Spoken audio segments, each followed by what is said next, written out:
They mistake kindness for weakness, but you know the difference. And strength is something you know a bit about. You had to be strong to keep yourself alive. The body always withers, so you might as well strengthen your mind and your spirit, because the body's, you know that's gonna go.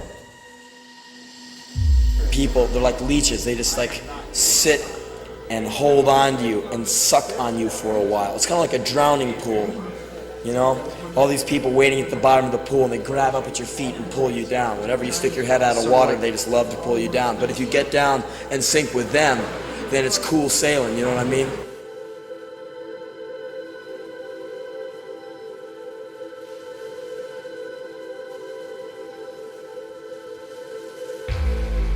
You spend a lot of time daydreaming. People have made comment to that effect, telling you that you're self-involved and self-centered. But they don't know, do they?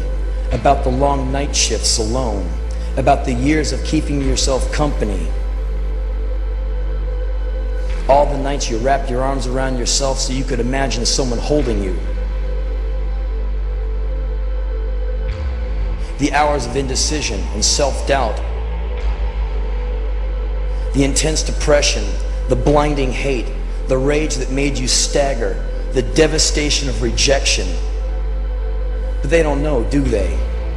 And it astounds you how they can be so smooth, how they seem to pass through life as if life itself was some kind of divine gift. And it infuriates you to watch yourself with your apparent skill in finding every way possible to screw it up.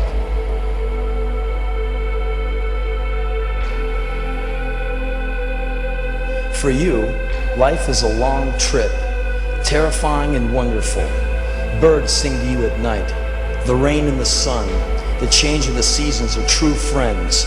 Solitude is a hard-won ally, faithful and patient.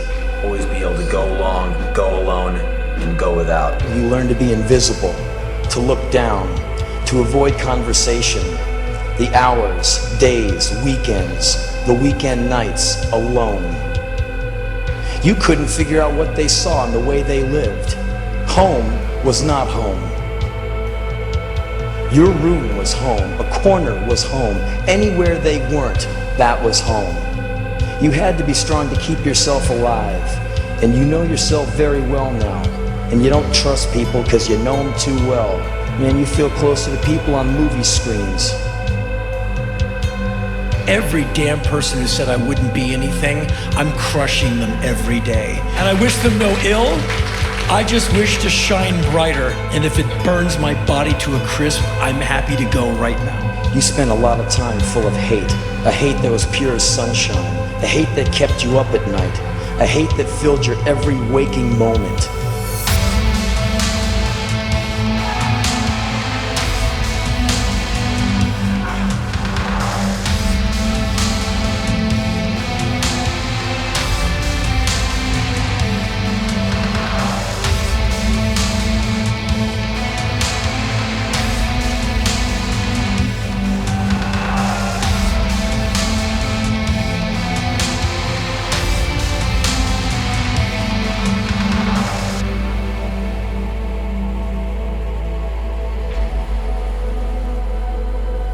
I'm lifting and all of a sudden I'm throwing on 2.5s. I need 5 more pounds. I need 5 more every week. I'm making my little progress on the weight thing. I'm watching my lifts go up. It was probably the pivotal moment of my youth where I went, oh, okay, I'm capable of something. But I became aware of what that one can have some. You tried so hard to understand the others. You wanted to be part of what was happening. You saw them having fun and it seemed like such a mystery, almost magic. You thought that there was something wrong with you. You will find in your life that sometimes your great ambitions will be momentarily stymied, thwarted, marginalized by those who were perhaps luckier, come from money, where more doors opened, where college was a given. It was not a student loan.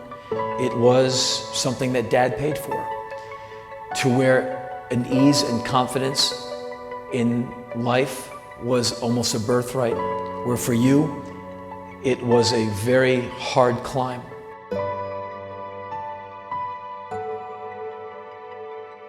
That happens all the time. Some of the greatest Americans, some of the greatest thinkers, artists, architects, politicians, and other movers, shakers, and creators all over the world have come from very meager beginnings, like my favorite American, Abraham Lincoln.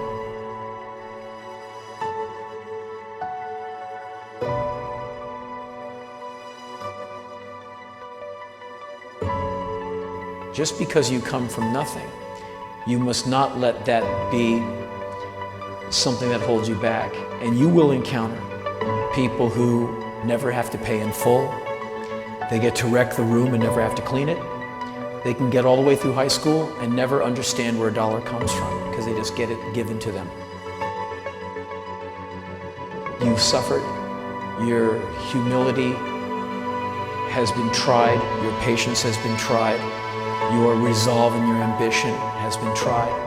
You cannot let these people make you feel that you have in any way been dwarfed or outclassed.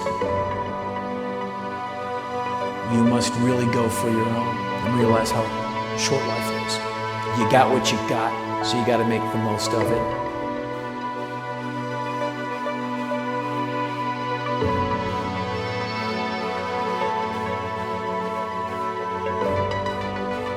If you have an idea of what you want to do in your future, you must go at it with almost monastic obsession, be it music, the ballet, or just a basic degree.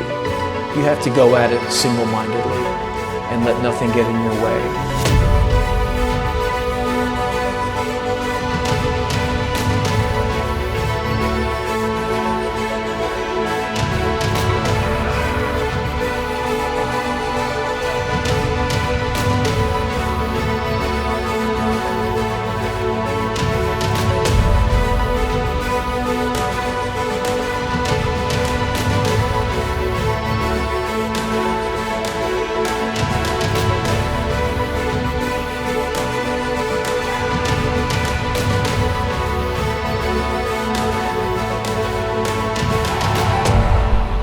People I associate myself with are people who really kick a lot of ass and get a lot of stuff happening.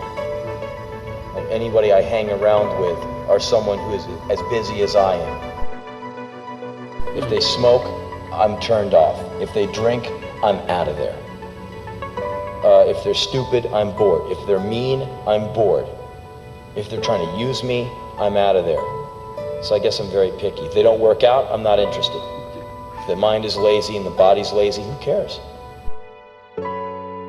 It's a virtue, you know, suck it up, keep going. Past holds all of your mistakes and humiliations. The future holds whatever you can make it. And so the past has already been determined. And it also holds all your victories and all your accomplishments. But all the bad stuff is there too, so why dwell? Learn from it and move on. Don't ignore it and don't say it didn't happen. Don't deny it. But you don't have to dwell in it and be miserable. You see someone from your past, you're like, oh, it still hurts. But the future's ready for you to not make those mistakes and to make it great. Knowing I have less in front of me than behind me, why not be cool with it? I'm gonna die soon. Like, oh look, you got some time left. Rock out, like make it amazing. Where the past has been done.